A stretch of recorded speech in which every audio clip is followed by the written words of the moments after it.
Bismillahirrahmanirrahim. Assalamualaikum warahmatullahi taala wabarakatuh. Alhamdulillahi rabbil alamin wa sallallahu ala sayyidina Muhammadin wa ala alihi wa sahbihi wasallam, amma ba'du. Pada video yang kali ini kita akan membahas mengenai isu yang kontroversial, terlebih setelah adanya mukimad, yaitu mengenai apakah keturunannya Nabi Muhammad SAW itu akan masuk surga atau secara lebih khusus ya tidak akan masuk neraka atau tidak, begitu ya.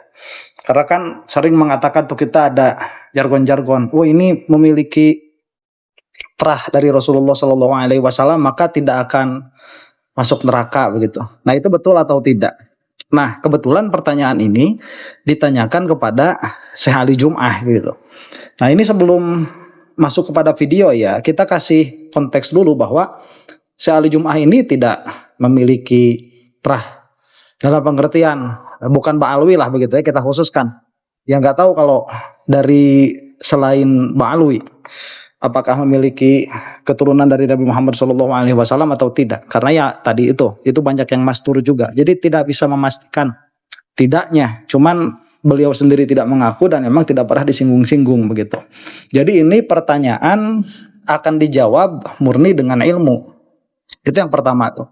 Yang kedua, yang ditanyakannya ini adalah zuriyahnya Nabi Muhammad SAW, yang mana secara istilah nanti dibahasakan oleh Syekh Ali Jum'ah ada karena mengikuti bahasanya penanya, yaitu sebagai ahlul bait. Jadi kita ikuti dulu tuh ahlul bait yang dimaksud di sini, nanti juga akan dijelaskan oleh Syekh Ali Jum'ah, yaitu orang-orang yang bernisbah kepada Nabi Muhammad SAW lewat keturunan. Nah, jadi ini bukan khusus Ba'alwi, bukan. Jadi ini adalah umum. Ya, Ba'alwi itu akhassu min ahli baitihi SAW dengan definisi yang tadi. Nah, sehingga ya sebetulnya ini mencakup bukan hanya kepada Ba'alwi saja. Jadi kalau misalkan di Indonesia ini ramai-ramai tentang keturunan Wali Songo, yang mana Wali Songo itu adalah keturunannya Nabi Muhammad SAW, berarti kan ini masuk juga kepada mereka. Termasuk yang mereka klaim tuh seperti Imad ya, kemudian siapa? Abbas Buntet, kemudian si itu tuh, Masya Allah, siapa yang kemarin mau diguruduk itu? Fuad Pleret ya, termasuk itu tuh orang-orang itu. Nah, jadi begini sebetulnya ya, Ba'alwi itu nanti mereka itu hanya menyampaikan apa-apa yang telah disampaikan oleh keluarga mereka. Jadi pengakuan Ba'alwi sebagai dzurriyyahnya Nabi Muhammad SAW itu tidak akan bisa dicabut karena sudah diakui oleh para ulama-ulama terdahulu. Mau suka mau tidak suka, begitu. Jadi bukan masalahnya sekarang, oh ini kan urusannya tinggal selesai lah, sudah saja Ba'alwi ini jangan mengaku sebagai keturunan Nabi Muhammad SAW. Ya nggak seperti itu, karena jika demikian keadaannya berarti mereka itu menyatakan bahwa kakek-kakek mereka itu berbohong, berkata tidak sesuai dengan kenyataan. Jadi kalau misalkan ya udahlah, supaya masyarakat ini nggak ribut, yang mana ributnya juga cuman di Jawa Barat, itu pun di Jawa Barat pun cuman di online saja. Ini dalam pengertian di dalam media, begitu ya, itu akan melazimkan kepada bahwa mereka itu mendustakan kakek-kakek mereka, dan mendustakan para ulama yang menyatakan itu sahih, dan mendustakan para ahli nasab yang menyatakan itu sahih. Kalau misalkan sekarang mengatakan kayak apa kata orang-orang PWI itu, oh ini tidak ada yang sahih, tidak ada nakobah yang mengakuinya. Nah, itu mah menutup mata ya. Sekali lagi itu menutup mata. Ya udah terserah kamu lah mau kayak gimana juga nantinya, begitu. Nah, jadi sebetulnya ini bukan kepada Ba'alwi saja. Nah, perkataan Syekh Ali Jum'ah ini akan umum kepada seluruh hukumnya itu kepada seluruh orang yang bernisbah kepada Nabi Muhammad SAW lewat darah, lewat keturunan. Nah, masalahnya nanti kelompoknya si Imad ini meminta syarat-syarat yang aneh-aneh begitu kepada Ba'alwi sebagai keturunannya Nabi Muhammad SAW, yang mana sebetulnya syarat-syarat yang dipinta sama si Imad itu tidak akan menjadikan mereka lolos juga. Jadi kalau syarat-syarat yang disebutkan tadi, kitab sejaman bagi setiap runtutannya, kemudian harus ada tes DNA dengan haplogrup grup yang mereka inginkan, kemudian harus ada Dari segi filologi ya tadi ya, kitab itu diantaranya. Dan lain sebagainya lah yang dituntut sama si Kimad. Itu bukan hanya membatalkan Ba'alwi sebetulnya, tetapi membatalkan diri mereka sendiri. Jadi pada momen Imad ini dan kawan-kawannya itu meminta syarat yang aneh-aneh, dan itu memang muncul dari mereka, dan itu mereka tasdik, itu mereka benarkan, sebetulnya mereka itu bukan tidak percaya kepada Ba'alwi sebagai dzurriyyahnya Nabi Muhammad SAW, tetapi mereka itu tidak percaya kepada diri mereka sendiri bahwa mereka itu bukan dzurriyyahnya Nabi Muhammad SAW, karena syarat-syarat yang mereka pinta tidak akan sampai bisa terpenuhi, jangankan kepada dzurriyyahnya Nabi Muhammad SAW. Coba syarat-syarat yang si Imad ini pinta, coba aplikasikan kepada keturunan raja-raja Inggris, yang mana mereka itu dari raja ke raja, nggak bakalan nemu. Ya itu nanti ada tuh Saud itu keturunan satu bani dengan Musailamah al-Kadzab, itu satu bani. Kalau misalkan pakai DNA nggak bakalan nyambung juga. Jadi ini nanti ada dua nih. Yang keturunan nabi palsu tidak akan dianggap sebagai keturunan nabi palsu karena syaratnya ini nggak bakalan kena kemana-mana. Ya nantinya keturunannya ke monyet tuh kesananya itu. Ke manusia purba. Yang kedua, membatalkan dzurriyyah Nabi Muhammad SAW seluruhnya, kulul ansab. Semua nasab-nasab akan terputus. Jadi akhirnya keturunan nabi palsu tidak akan diketahui, keturunan nabi asli diputuskan.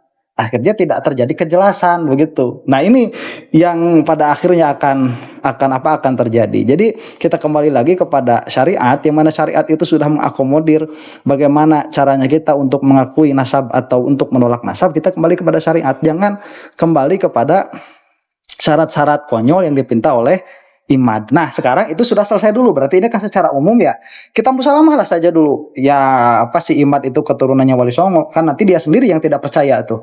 Kemudian si Fuad Pleret itu juga keturunan Wali Songo juga. Ya itu sudah kita musalamah, berarti ini untuk seluruhnya. Nah apabila seseorang ini dia intisab ya fil kharij, pada kenyataannya dia berdisbah kepada Nabi Muhammad SAW lewat jalur darah, apakah mereka akan masuk neraka atau tidak? Inilah yang akan dibahas oleh Syekh Ali Jum'ah. Mari kita saksikan ya.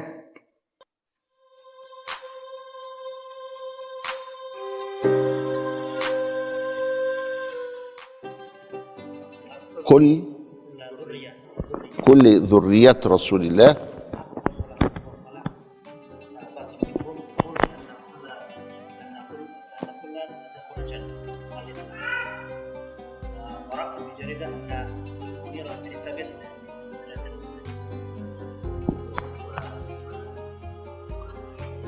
يقول أنه عندهم أن من كان من ذرية رسول الله صلى الله عليه وسلم فهو على النجاة يوم القيامة. Oke.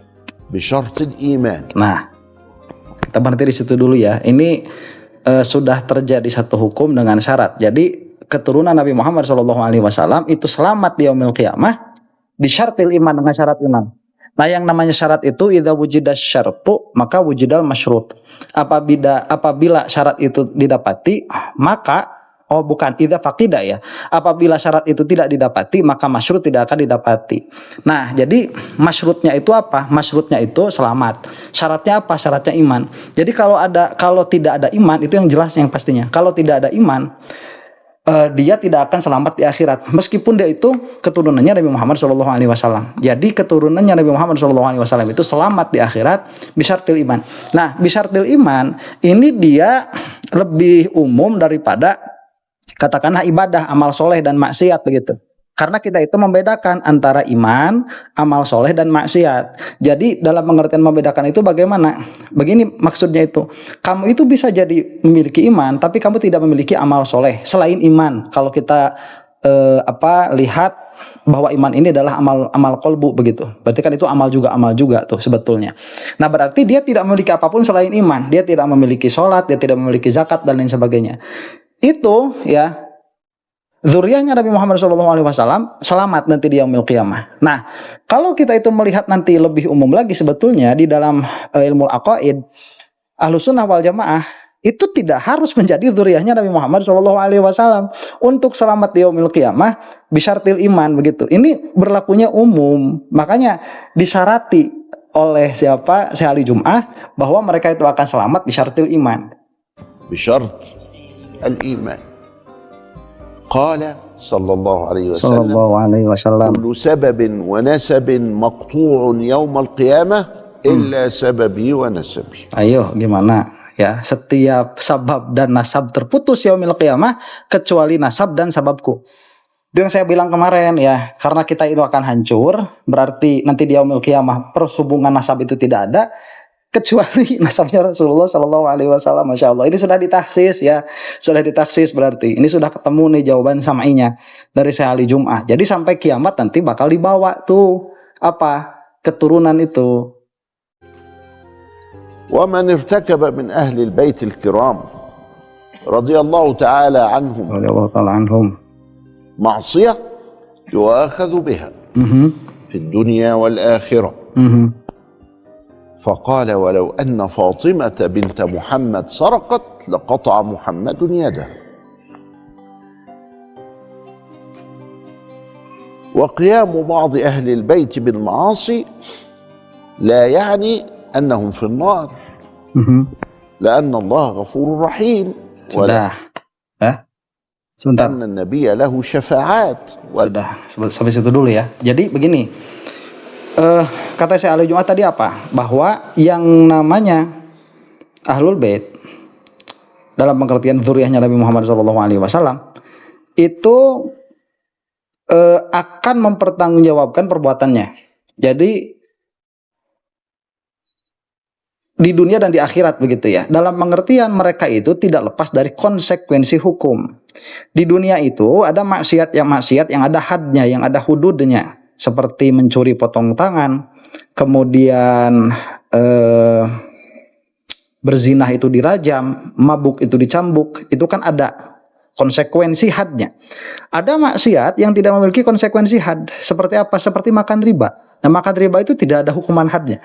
Dicambuk berapa? Nggak ada. Ya udah tobat aja begitu dari makan riba itu. Nah, Ahlul Bait itu tidak terkecuali, mereka juga kena oleh hukum itu. Ini kan pertanyaannya di akhirat tadi itu ya. Jadi ini apa namanya? Ini kena tuh Ahlul Bait tuh. Jadi tidak kebal hukum secara syariat. Nah, itu yang pertama. Cuman kalau di kita kan karena memang sedari awal bukan cuma Ahlul Bait, kalau di kita orang-orang mukmin yang bukan Ahlul Bait pun dalam pengertian dzurriyyahnya Nabi Muhammad SAW itu sudah tidak ada pemberlakuan syariat Islamnya. Ya kita mah sudah terbebas semua di dunia begitu. Yang mana seharusnya ada supaya itu menjadi dhimmah di yaumil qiyamah ya. Menjadi apa? Menjadi kafarat di yaumil qiyamah. Nah, kemudian berkata tentang yaumil qiyamah, sama di yaumil qiyamah pun ada konsekuensi hukumnya. Cuman kalau kita sudah masuk ke yaumil qiyamah, ini hubungannya tidak apa ya, tidak melulu timbangan. Jadi kalau keburukan itu dia hanya akan kalau kebaikan dia itu pasti akan dibalas oleh kebaikan lagi, baik itu setara atau lebih. Ya, mayoritas nanti lebih tuh kalau kebaikan. Jadi berbuat kebaikan satu itu nanti balasannya ada yang 1, ada yang 10, ada yang 100, ada yang 700, ada yang sampai tidak terbatas.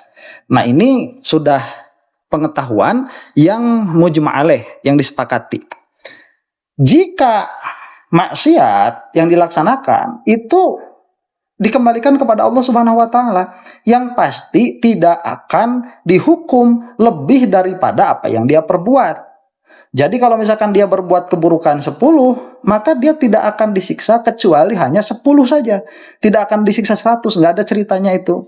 Tapi kalau diampuni oleh Allah Subhanahu wa taala, ini berarti terbebas. Nah, dalam pengertian ini Ahlul Bait pun dzurriyyah Nabi Muhammad sallallahu alaihi wasallam tidak terlepas dari konsekuensi ini. Nah, hanya saja nanti di akhirat itu ada yang namanya syafa'ah, yang mana itu tadi disambungkan dengan perkataan Syekh Ali Jum'ah menukil hadisnya Nabi Muhammad SAW bahwa seluruh nasab itu terputus kecuali nasabnya Nabi Muhammad SAW di akhirat begitu.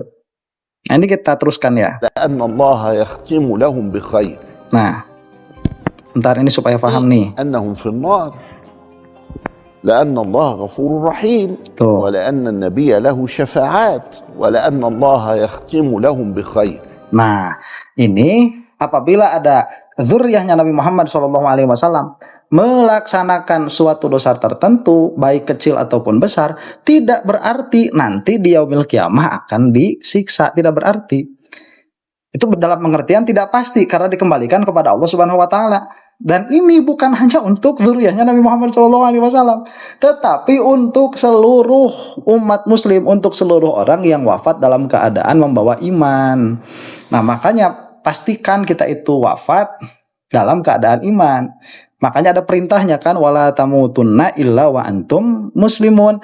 Itu kan dalam pengertian kita itu harus menjaga keimanan, bukan dalam pengertian kita itu harus mati dalam keadaan mukmin. Kita nggak tahu mati kita kapan, kan begitu. Nah, makanya di sini ada peringatan keras untuk orang-orang yang mendukung iman. Hati-hati itu ya, hati-hati sekali, karena itu bisa menjerumuskan ke dalam kekafiran. Kalau misalkan yang digembar-gemborkan, Mi'raj 70 kali, kemudian Mi'raj naik kambing dan lain sebagainya, itu min babil karomat ya. Kalau ta'nun nasab apalagi sampai menghalalkannya, itu min babil min babil perkara-perkara yang memurtadkan gitu, min babil riddah. Kalau itu sudah lain lagi. Jadi kamu itu jangan mengambil bahasanya ya, kalau di kita makan ada bahasa begini nih, jangan mengambil jangan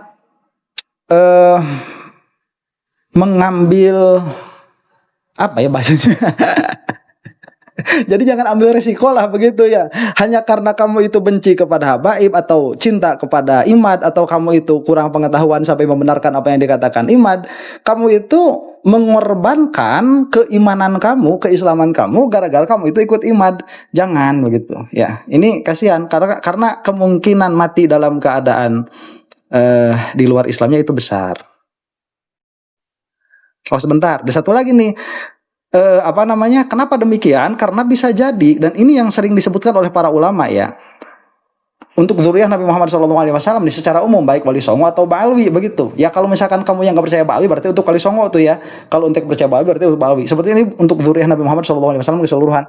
Jadi tatkala zuriyahnya Nabi Muhammad SAW ini melaksanakan dosa, kita itu husnuzon, mereka itu wafatnya dalam keadaan baik begitu. Wafatnya dalam keadaan baik. Karena apa? Karena ada darah Rasulullah SAW di situ. Jadi yang tidak memiliki darahnya Nabi Muhammad SAW, jangan hasad. Saya lo nggak punya, saya tuh ya darahnya darah Nabi Nuh. Ya punya kalau Nabi Nuh. Itu kan semua dari Nabi Adam tuh sirna dulu. Jadi semuanya itu kita kena Nabi Nuh semua tuh. Ya pasti kena Nabi Adam pasti. Cuman kena Nabi Nuh juga pasti. Jadi kita itu abnaun Nuh semuanya juga ya, anak-anaknya Nabi Nuh tuh. Nah, karena jauh sekali kan begitu. Dan kita juga tidak bisa meminta syafaat kepada Nabi Nuh karena memang sudah jelas Nabi Nuh nanti akan melepaskan tangan begitu ya. Saya juga ada masalah tuh, kamu pergi saja ke Nabi Ibrahim, kan begitu. Di dalam hadis sudah disebutkan ya. Nah, itu banyaklah pendalamannya. Nah, cuman kalau untuk husnuzon bukan hanya untuk zuriyahnya Nabi Muhammad SAW saja. Kalau husnuzon untuk semuanya. Makanya orang-orang NU itu kalau ada orang yang wafat suka ditanya, ini mayit baik atau tidak? Baik, begitu kan? Suka dijawab. Meskipun misalkan orangnya yang matinya itu ya nggak baik-baik amat, atau malah belum pernah disaksikan berbuat kebaikan. Misalkan dia preman dan lain sebagainya. Tapi kita tetap menyebut baik karena itu bagian dari husnuzon kepada orang mukmin. Dari situlah saya itu mendoakan supaya si Imad ini dia mati su'ul khotimah begitu. Itu ya saya kenapa pengen si Imad itu mati su'ul khotimah? Enak banget udah bikin perpecahan kayak gini. Emangnya sekarang kalau si Imad mati kemudian orang-orangnya bakal balik itu? Nggak bakalan balik. Ini mah udah ila yaumil qiyamah udah bakal kayak gini. Jadi di Indonesia ila yaumil qiyamah akan fitnah ba'alwi ini nggak bakalan reda begitu. Ya, kenapa? Ya karena itu sudah dijadikan ideologi. Orang-orang yang mengamini ideologinya juga orang-orang yang memang bodoh, juhala, orang-orang yang jahil, yang cuman gerak kalau ada duitnya. Nah, makanya saya itu tadi sekali lagi mendoakan kepada Allah Subhanahu wa taala mudah-mudahan si Imad ini mati dalam keadaan su'ul khotimah. Kenapa? Ya enak banget dia itu udah bikin fitnah segini besarnya kemudian nanti mati dalam keadaan husnul khotimah.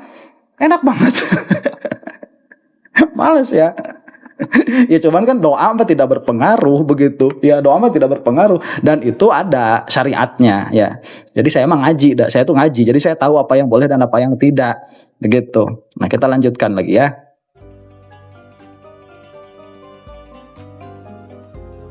ولكن أهل البيت تحت سلطان الشرع فمن ارتكب منهم معصية أو جريمة في حق العباد أو في حق الله عوقب ووقع عليه الشرع الشريف فالشرع أولى منه وكان. Tuh, nah lihat itu, coba lihat sebentar. Syariat lebih utama daripada mereka. Iya, jadi syariat itu dia sesuatu yang sudah baku. Menjaga syariat itu dia lebih utama daripada menjaga ahlul bait. Itu betul. Dalam pengertian apabila tanakut, bukan tanakut, apabila berkumpul dua perkara nih, apa? Satu, hak-haknya sebagai ahlul bait. Dua, kewajiban-kewajiban sebagai orang mukmin, maka kewajiban sebagai orang mukmin ini yang harus dilaksanakan. Jadi secinta apapun kita kepada ahlul bait, tatkala ahlul bait ini salah, itu ada kewajiban untuk menjelaskan kesalahannya, bukan mencela orangnya begitu. Nggak bisa. Tapi kalau selain ahlul bait itu dicela boleh. Selain ahlul bait itu dicela boleh begitu ya. Nah ini Ustadz kan Imad juga itu ahlul bait begitu, atau dalam pengertian Nabi Muhammad SAW, dia sendiri yang nggak percaya. Ya, dia sendiri yang mengeluarkan syarat yang aneh-aneh yang dia sendiri pun nggak punya syarat itu. Makanya nanti kenapa ada rahasia, kenapa Imad itu dia tidak mau mengakui bapaknya. Itu nanti ada rahasianya tuh saya bongkar ya. Nah sampai sini dulu nih. Jadi menjaga syariat itu aula gitu ya. شرفاء مكة ضبطوه يشرب الخمر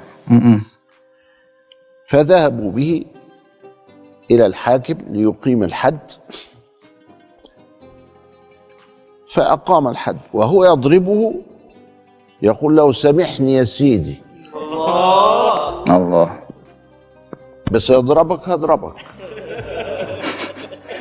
سامحني يا سيدي. Oke, itu dipukul, dicambuk, tapi tetap dengan adab, bukan begitu? Maafkan Habib, maafkan Sayyid, kan begitu. Kalau dia bukan dzurriyyah mah ya udah, kamu itu ya pedegong begitu, udah masukin barak militer.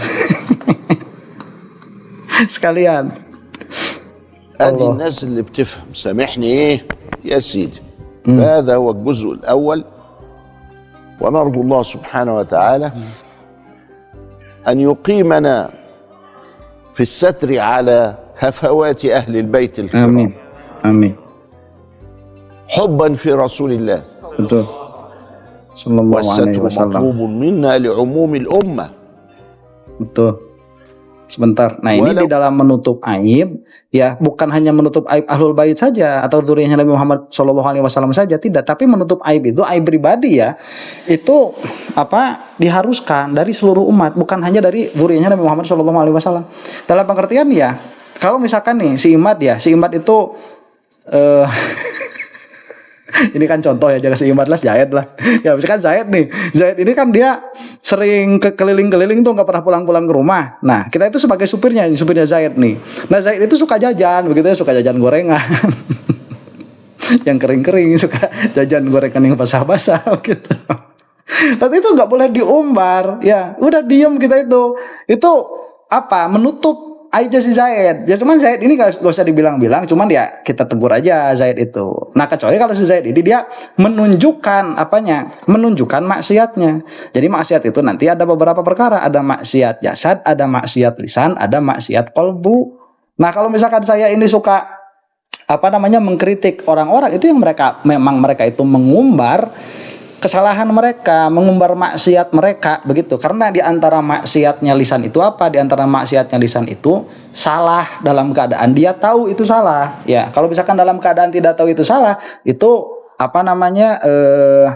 khilaf begitu ya, ghaflah. Nah, dalam pengertian bahwa ya maksiat itu dia berdosa, dan dosa mengumbar maksiat itu lebih besar daripada maksiat itu sendiri. Nah, saya suka bilang tuh, kalau kamu bikin maksiat itu ya jangan bikin maksiat itu. Cuman kalau sampai bikin maksiat, jangan sampai ada orang yang tahu begitu. Jangan sampai ada orang yang tahu. Ini mah udah minum-minum posting.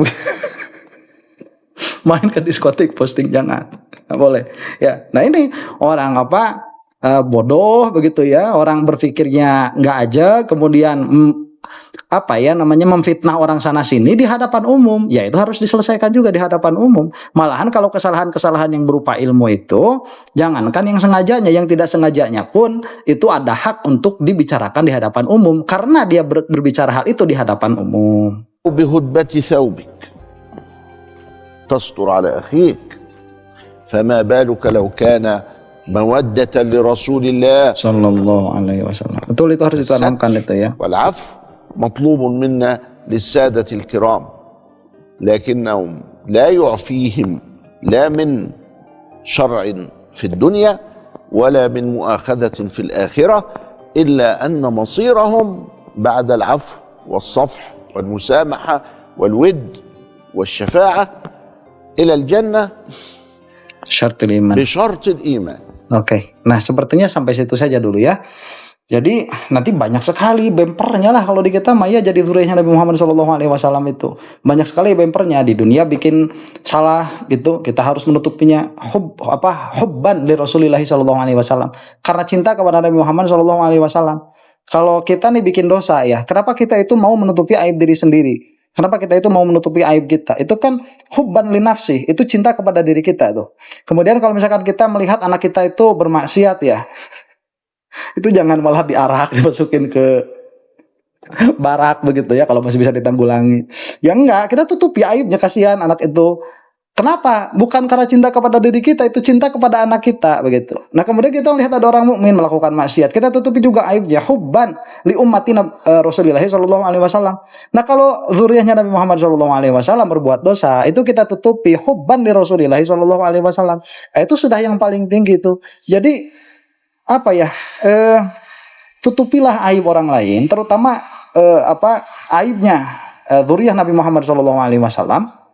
Ya itu mah dari golongan dari manapun lah. Ya kalau kita mah kalau nggak pakai patokan si Imad mah enak, banyak zuriyahnya Rasulullah itu. Nggak usah hasad, nggak usah diperangi, nggak usah dinyinyirin begitu. Karena banyaknya ini enak menjadikan kita bisa milih mana yang kita cocok, kan begitu sebetulnya ya. Ahlul Bait itu yang Syiahnya ada, yang Muhammadiyah nggak tahu enggak. Yang Syiahnya ada, yang NU-nya ada, yang lebih pro kepada NU. Ya, dulu nih yang lebih pro kepada NU daripada kepada RA. Ada itu, ya ada yang lebih pro kepada NU daripada kepada FPI, banyak habaib itu. Ya, ini kok tiba-tiba muncul seseorang namanya Imad, dia demikian. Itu fitnah akhir zaman ya. Insya Allah nanti kita akan lanjutkan nasihat kepada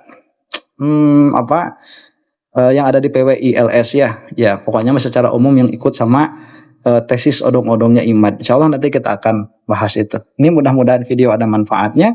Wallahu ta'ala a'lam bissawab. Assalamualaikum warahmatullahi ta'ala wabarakatuh.